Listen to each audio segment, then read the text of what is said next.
Saya bagi yang mau terjun di dunia pertanian, khususnya di dunia cabai, ini kan kadang kita di Indonesia ya, untuk masalah kita menjual ada saat naik, ada saat turun gitu ya. Assalamualaikum warahmatullahi wabarakatuh. Salam sehat, salam sejahtera untuk kita semua. Gimana kabarnya nih sahabat MMT Indonesia dimanapun kalian berada? Semoga sehat selalu dan semoga dilancarkan segala urusan. Amin ya rabbal alamin. Kembali lagi bersama saya Mas Coy di channel YouTube sahabat MMT Indonesia. Nah teman-teman, pada kesempatan kali ini kita akan membahas tentang budidaya tanaman cabai yang seperti teman-teman lihat, saya sedang berada di lahan yang merupakan tanaman cabai dengan tanaman yang sangat luar biasa, tinggi-tinggi, buahnya lebat dan juga dari figur tanaman juga sangat bagus. Nah menariknya lagi, cabai ini ditanam oleh dua orang saudara yang juga berkecimpung di dunia konten kreator, di dunia digital, khususnya di dunia pertanian. Nah, penasaran kan kira-kira siapa? Langsung saja tanpa berlama-lama lagi kita masuk ke sesi wawancara.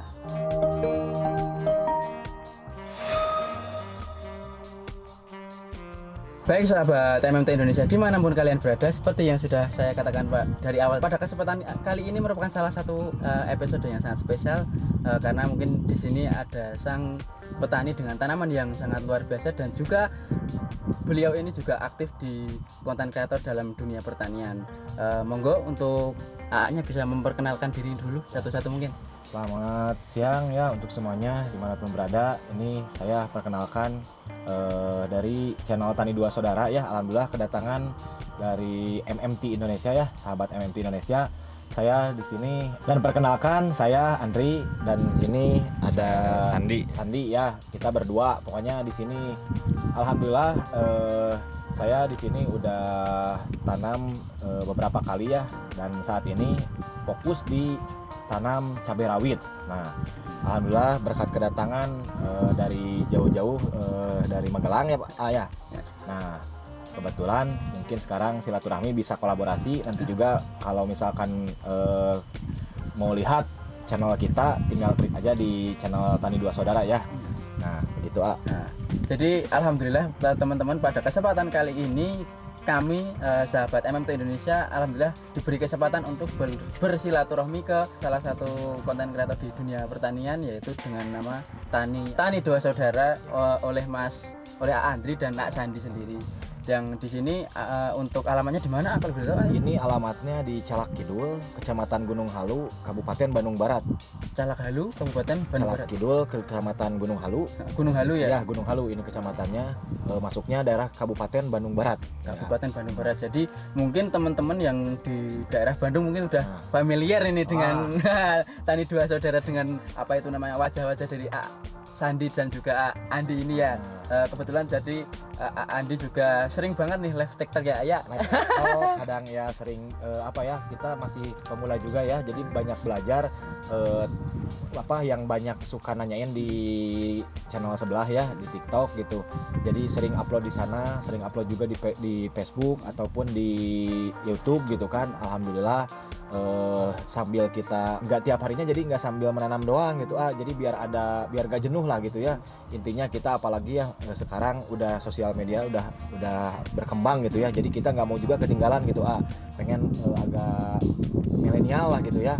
Mudah-mudahan bisa bermanfaat gitu intinya kalau kita bisa beredukasi di dunia pertanian, yang tadinya mau ikut berkecimpung di dunia pertanian bisa ngobrol-ngobrol, sharing-sharing bareng gitu ya. Mau nanti sharing di WhatsApp ataupun di Instagram ataupun di Facebook atau di melihat cuplikan kita di video-video yang biasa kita lakukan keseharian di sini gitu. Jadi itu buat teman-teman yang masih mungkin beberapa masih kepo ya tentang kegiatan ataupun yang di kegiatan pertanian, khususnya sharing-sharing ya, berarti yang konten yang dibuat oleh Andi dan Sandi ini yang nantinya kalau misalnya teman-teman penasaran juga bisa mampir ke channel YouTube-nya, salah satunya Tani Dua Saudara, dan juga untuk TikTok-nya Andri CL. Andri CL. Iya, Andri CL. Nah, jadi pada kesempatan kali ini kita akan ngobrol-ngobrol santai aja ini ya. Ngobrol santai aja. Nah, kalau boleh tahu untuk budidaya tanaman cabai sendiri bisa diceritakan mungkin sejarahnya awal mula terjun di dunia pertanian mungkin gimana atau Sandi dulu atau Andi? Kalau untuk saya pertama ngejual barang orang, sayanya ngejual dulu yang punya orang, karena saya memikirnya gini, berbisnis di dalam mau di pertanian ataupun di segala hal gitu ya, dari kita belajar dulu menjualnya. Setelah itu baru kita, saya juga mencoba, nggak punya modal gede ya, dari mencoba dulu punya uang seadanya, tanam berapa ribu waktu itu. Cuman waktu itu saya tanam nggak langsung ke cabai rawit, jadi tanamnya waktu itu tanam di cabai keriting dulu. Nah, saya kebetulan tidak tiap hari waktu itu, jadi dibantu sama adik saya di sini, sama Sandi. Nah, Sandi di sini benar-benar ngerawat full. Kalau Sandi tiap hari ada di lahan, makanya kalau untuk teman-teman ya yang mau menanyakan gitu ya, dari awal menanam sampai bisa panen itu gimana caranya. Nah, formulanya ada Mang Sandi ini. Mang Sandi. Nah, bisa menceritakan kalau untuk awal makan saya waktu itu emang ya dari modal seadanya lah, modal nekat intinya gitu. Berarti jadi intinya terjun di dunia pertanian ditanam cabai ini belum lama sih ya? Belum lama. Pertama Andi dulu itu yang berawal dari awal-awalnya itu ngonten ya, menjual barang yang punya orang lah gitu. Menjual barang orang dan kemudian mungkin tertarik ya karena kalau kita ingin berhasil dalam suatu usaha itu kalau bisa kita harus mempelajari gimana cara jualnya ya. Walaupun kita punya hasil tapi kalau kita bingung cara jualnya juga kurang ya. Nanti dan kurang, alhamdulillah dari Andi sendiri disupport oleh Sandi ya adiknya untuk merawat yang tanaman cabai ini. Ya. Dan kalau boleh tahu berarti perawatannya keseharian Sandi ya, di sini. Ya, itu paling saya bantu-bantu lah. Selebihnya Pak Sandi yang punya metode gitu. Kalau di sini emang lahannya areanya perpadian gini ya? Ya, kebanyakan perpadian gitu. Mayoritasnya Terus perpadian. ini juga udah dataran tinggi ya? Ya, udah dataran tinggi. Dan di kaki gunung ya? Kaki gunung Jadi sahdu langsung. ini saungnya juga sahdu sekali nih, saungnya mirip berdua. Malah betah ya biasanya di sini ya. Adem, sejuk juga. Adem gitu. sejuk. Dan kalau teman-teman lihat di sini itu emang tanaman cabai hanya milik Andi dan Sandi sendiri ya di sini.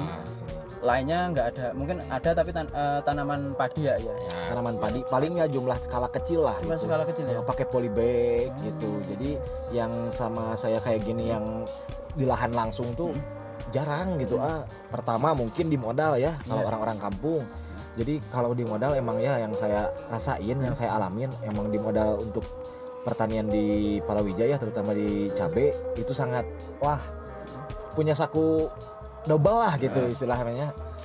Makanya untuk teman-teman kalau menanyakan tentang bercerita tentang modal, saya juga bingung gitu ya, modal yang keluar habis berapa. Yang penting yang intinya kita terus aja ya, mau itu kita punya modal gede ataupun punya modal kecil, yang penting kita pelajari dulu gitu. Setelah kita pelajari, mau sampai kita punya modal besar pun insya Allah nggak akan nantinya nggak akan gagal lah gitu. Jadi saya juga ini banyak belajar dari pengalaman. Waktu pertama emang disebutnya gagal atau apa dia? Bisa disebut gagal. Bisa disebut gagal. Gagal dalam artian karena faktor kekurangan pembelajaran lah gitu. Karena terlalu nekat. Oh ya, ini berarti berapa kali tanam cabai Mbak kalau boleh tahu? Dua kali. Baru dua kali ini. Dua kali ya. Berarti yang dua pertama kali. itu tadi gagal tadi. Gagal. Karena Iya, masih iya. nekat tadi. Nggak bisa panen berkelanjutan. Itu. Nah makanya kuasai dulu ya, sambil kita bermodalkan nekat, sambil juga kita harus banyak bertanya gitu, banyak bertanya ke orang. Terutama sekarang kan gampang ada media sosial ya, kayak Sandi di sini jarang menanyakan ke orang karena ya nanya ke orang juga belum tentu orang ngasih. Keduanya ngasih ke orang kan, apalagi orang dulu kan beda sama sekarang. Ya. Jadi ya alangkah baiknya kita juga harus gitu ya, melihat ke sekarang kan banyak ya yang belajar di YouTube gitu ya, yang sharing-sharing ataupun yang ada tutorial. Nah itu bisa dipelajari, cuman jangan mentah mentah-mentah. Tetap kita harus juga harus bijak lah gitu ya menanggapi pengalaman orang gitu ya. Soalnya di bidang tani itu kita melawannya cuaca itu tanam mau di musim kemarau ataupun tanam mau di musim hujan. Nah itu kita harus benar-benar tahu, dipahami lah gitu intinya. Alhamdulillah lah sekarang saya juga ini di musim hujan, di musim panas, dari sini gak ada kendala sih ya. Paling kita ngelawan virus aja sama ngelawan penyakit baru, nah itu. Wah, jadi untuk saat ini emang apa itu namanya berawal dari kegagalan ya. Baru 2 kali tanam cabai ini. Yang pertama nekat, yang awalnya nekat ya. Dan berhasil tapi tidak bisa menghasilkan hasil panen yang berkelanjutan. Nah, itu. Nah, terus cari referensi di YouTube gitu ya. YouTube, Karena ya. emang sekarang kan media sosial itu emang sangat bisa diakses semua orang ya. Iya, bisa Tapi juga diandalkan itu lah harus gitu. jangan ditelan mentah-mentah ya. Iya, Kembali lagi disesuaikan dengan keadaan gitu ya. Betul. Dan disesuaikan dengan salah satunya tadi dengan musim juga ya yang ada di lokasi tempat kita menanam Nah, gitu. itu benar. Nah, kalau boleh tahu ini untuk tanaman cabai ini varietas apa? Ini varietas Ori 212. Ori 212. Ori 212. Kalau untuk jumlah populasi berapa ini ya? Ini kurang lebih 2000 lah ada. 2000-an batang ya? 2000-an batang kurang lebih. Cuman kita menanamnya tidak langsung. Nah ini juga ada sedikit cerita ya bagi yang mau terjun di dunia pertanian, khususnya di dunia cabai. Ini kan kadang kita di Indonesia ya, untuk masalah kita menjual ada saat naik, ada saat turun gitu ya. Nah ini harus diperhatikan gimana cara solusinya, karena emang dari pemerintahan kita nggak jelas. Saya juga di sini bingung mau ke siapa mengadu gitu kan. Kita nanam dengan sepenuh hati, kita nanam dengan full power metode, dengan dana, dengan tenaga gitu ya. Saat dijual harga panennya murah. Nah itu harus bijak kita juga ya. Makanya saya melakukan penanaman yang secara bertahap gitu, secara bertahap. Jadi nggak langsung tanam 2000. Biar apa? Saya pernah mengalami tanam langsung secara serentak 10.000, saat panen itu bingung. Pas hasil panennya besar tapi harga lagi anjlok. Nah itu jadi harus ada solusi untuk kedepannya ya. Apalagi anak-anak muda yang berkecimpung di dunia pertanian dan bisa aktif di dunia digital. Nah itu untuk pemasarannya bisa dilakukan secara ecer. Jadi jangan hanya mengandalkan ke bandar gitu. Kalau mengandalkan ke bandar, nanti di saat harga turun lebih turun lagi. Harga mahal pun itu cuma di pasar yang kita kenal harga mahal. Jadi di harga petani pasti tetap murah. Nah itu belum jadi solusi lah. Mudah-mudahan untuk kedepannya yang harapan saya gitu ya, di dunia pertanian itu lebih diperhatikan lah gitu ya, terutama saat menjual. Beda sama di luar negeri gitu kan ya. Bukan saya mau membandingkan di Indo sama di luar negeri, tetapi kita harus bisa maju gitu. Makanya anak-anak muda yang sekarang lagi berkecimpung di dunia pertanian tetap semangat aja. Kita lakukan hal terbaik untuk maju ke depan gitu. Intinya nama kita juga pengen ada keuntungan gitu ya. Nah kalau sekarang mau keuntungan gimana kalau dari pemasarannya kurang bagus? Makanya saya di sini menciptakan 3 tahap. Ada yang masa vegetatif, ada yang sekarang masa pembuahan, ada juga yang lagi panen gitu. Jadi kita bisa melakukan pemasaran juga lebih efektif gitulah intinya. Alhamdulillah gitu, berkat dunia percabaian mah ya pasti gak bakalan berhenti lah. Insya Allah ya selalu ada lah konsumen, asalkan kita yaitu tadi pemasarannya harus diperluas gitu intinya ya. Untuk berceritaan ini ya mungkin sangat menarik banget teman-teman untuk tips dari Andi. Mungkin kalau Andi sendiri lebih fokus di pemasarannya tadi ya kayaknya. Pemasaran sama konten-konten sama buat penyetokan bahan-bahan kayak misalkan dilakukan asal juga dilihat kandungannya, dilihat unsur-unsur yang bisa membuat tanaman sehat. Nah gitu. Jadi yang Sandi sekarang lakukan di dalam proses budidaya tetap harus diperhatikan terutama di bidang pemasaran juga ya.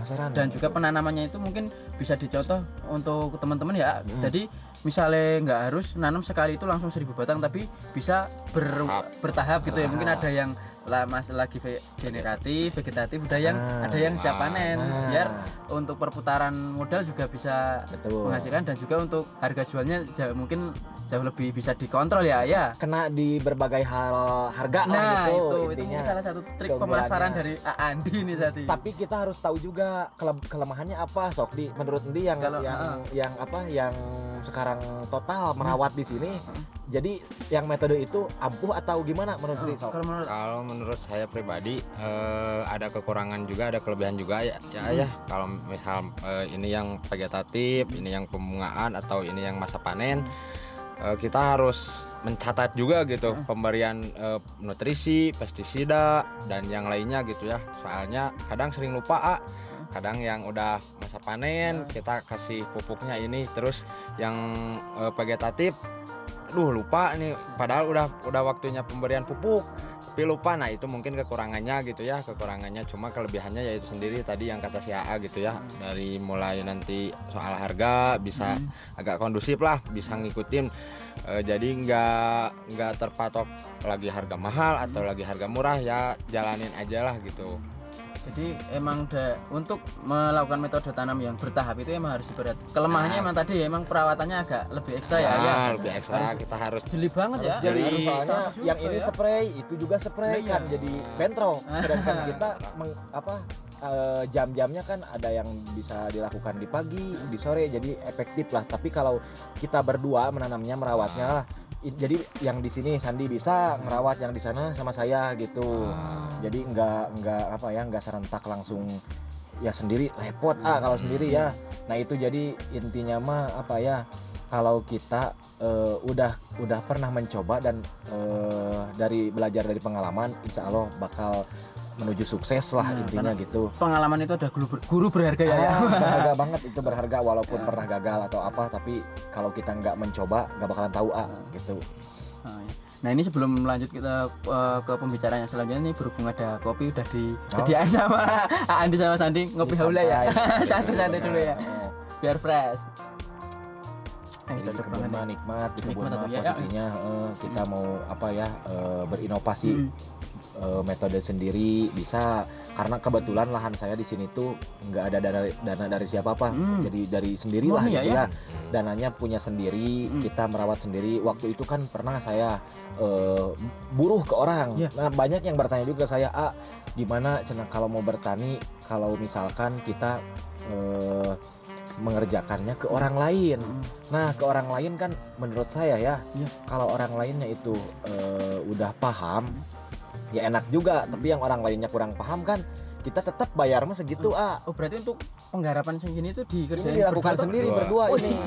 Mantap sekali teman-teman. Ini nggak ada sama orang-orang lain, ini sama sendiri. Waktu itu pernah sama orang lain, ya begitulah hasilnya gitu. Jadi bukan saya nggak mau sekarang ke orang lain, pertama mungkin ya dari modal minim gitu kan, dan sekarang alhamdulillah saya nambah ilmu, Sandi juga nambah ilmu, jadi ya udahlah lakukan sendiri gitu kan selagi kita mampu gitu.